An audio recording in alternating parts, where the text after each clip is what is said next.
Hi, John A. Jaguars. We are in So Be It, and we are in the second part of chapter 11, and then we'll continue into the first part of chapter 12.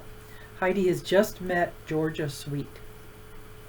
She was tall and thin, and that day we met, Georgia had on a long yellow dress with blue flowers on it. She told me she was 18 years old and had lived in Wheatland, Wyoming her whole life, but that she was on her way to New York City to go to college.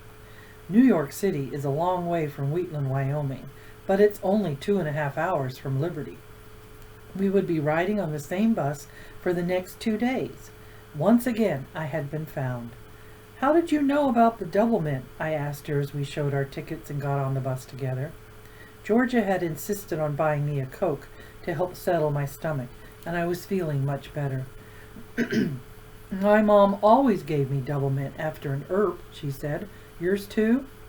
"My mother has a bum brain, so she doesn't really take care of me. Bernie is the one who gives me the gum," I said, determined to get off on the first truthful step with Georgia. "Is Bernie your dad?" she asked. "No, Bernie's my neighbor, but she sort of lives with us. She's family. There's just the three of us, plus maybe I have a grandmother, but I don't know for sure yet. It's kind of a long story," I said. Georgia was the opposite of Alice. She was an asker, not a teller. I answered a million questions during the 2 days Georgia and I traveled together. Like I'd told her, mine was a long story, but apparently Georgia wanted to hear it, and I guess I wanted to tell it because I didn't hold much of anything back. "Want a violet?" Georgia asked at one point during a lull in the conversation. She rummaged in her purse and then held out a roll of candies wrapped in silver foil. I took a candy, but spit it out after only a second. Tastes like perfume," I said. "Uh-huh, makes your breath fresh, see?" She blew a little stream of warm, flowery air in my direction. "Yep," I said. "It's very important to have good breath," she said. I wanted to ask her if mine was okay, but I felt too shy. Instead, I slipped the violet back in my mouth and sucked on it just in case. "Do you think you'll go to college when you get out of high school?" Georgia asked me. I hadn't told her yet about me not going to school. "Bernie teaches me," I said, "so I won't go to high school. I guess she'll teach me college, too." "I don't think one person can teach college. It takes tons of professors to do it," Georgia said. "Besides, what if you want to study something Bernie doesn't know about?" "Like what?" I asked. "I don't know. Like home ec? That's what my mom majored in at college," Georgia said. "What's home ec?" I asked. "Home economics. Back then they taught that kind of stuff to women, cooking and sewing and how to be a perfect mother."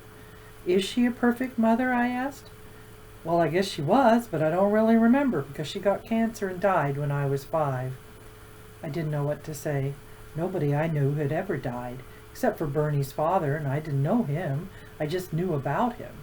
I felt really bad for Georgia. I couldn't imagine how it would feel to lose Mama or Bernie. "I'm sorry," I said. "I didn't know." "Well, how could you? It's not like it shows on a person what they don't have," she said. Georgia was 18 years old and on her way to college. She knew who her mother and father were and that they had chosen her name because her mother had been born in Atlanta. She had 2 sets of grandparents and a dog named Frisky who was allowed to sleep on her bed.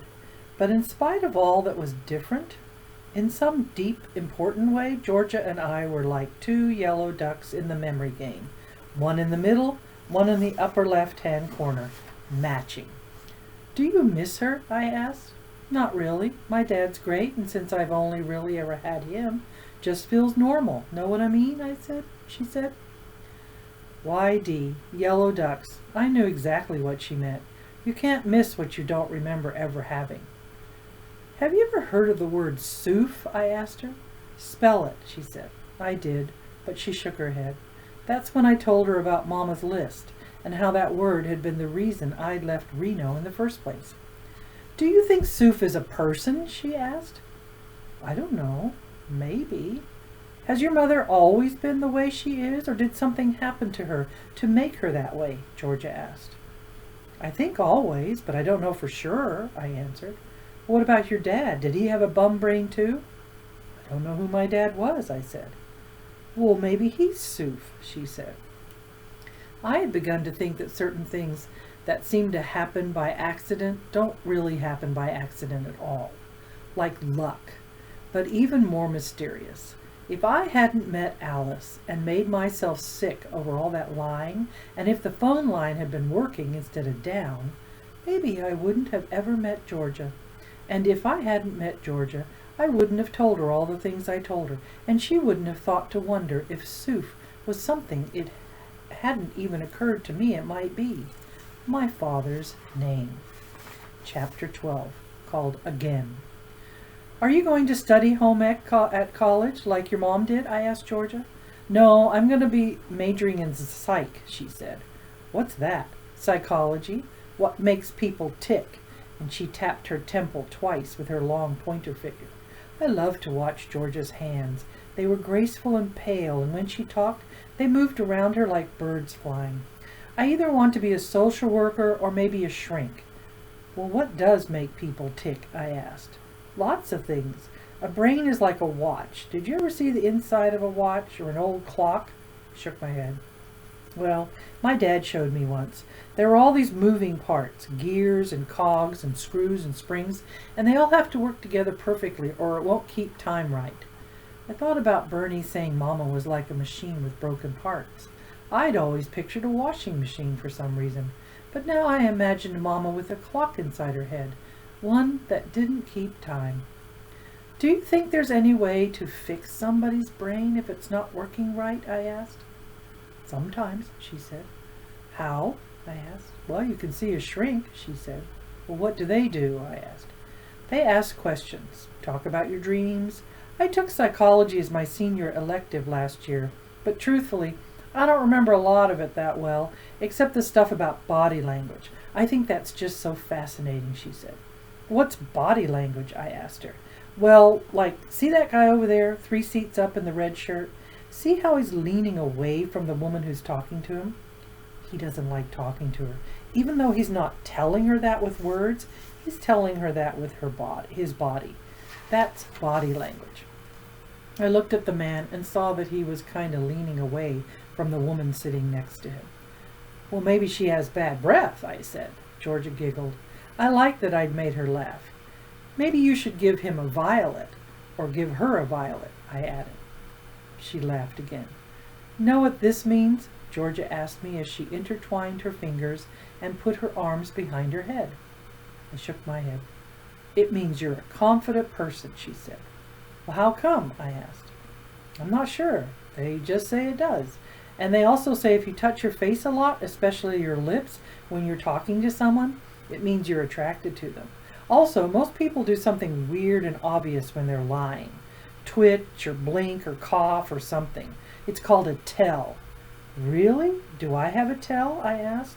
I don't know. Tell me a lie, and I'll tell you if you do, she said, looking closely at my face. Shirley Temple taught my grandmother how to bake, I said. Really? Said Georgia, her eyes going wide. No, you said I should lie, so you could see if I do anything weird, I said. Oh, well, I forgot to look. I got so interested in your story. I love Shirley Temple movies. Try again. Shirley Temple taught my grandmother how to bake, I said, looking Georgia right in the eye. Well, I didn't see anything weird, but maybe that's just because you told it twice, so you got used to it or something. I didn't tell her I'd actually told that lie 3 times. Later, I would add 2 more things to my things I know about lying list. The more times you tell a lie, the harder it gets to tell you're lying. And liars have tells. I tried Bernie at every stop we made after Cheyenne, but the line stayed down. I was worried, but I was sure that Bernie was even more worried than me. I knew she was at home in Reno with Mama, but for the first time ever, Bernie didn't know where I was. Fly under the radar, she had said to me all those times, but now I was out there without any radar to fly under. I showed Georgia the photographs of Hilltop and told her all the things I hoped to find out. She never once made me feel like I was crazy to want to know. I'd be just like you, she said. I'd want to know everything. I'd have to. YD. Remember Yellow Ducks?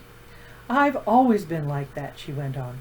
Haven't you noticed how many questions I ask? My father says I'm one of those people who leave no stone unturned.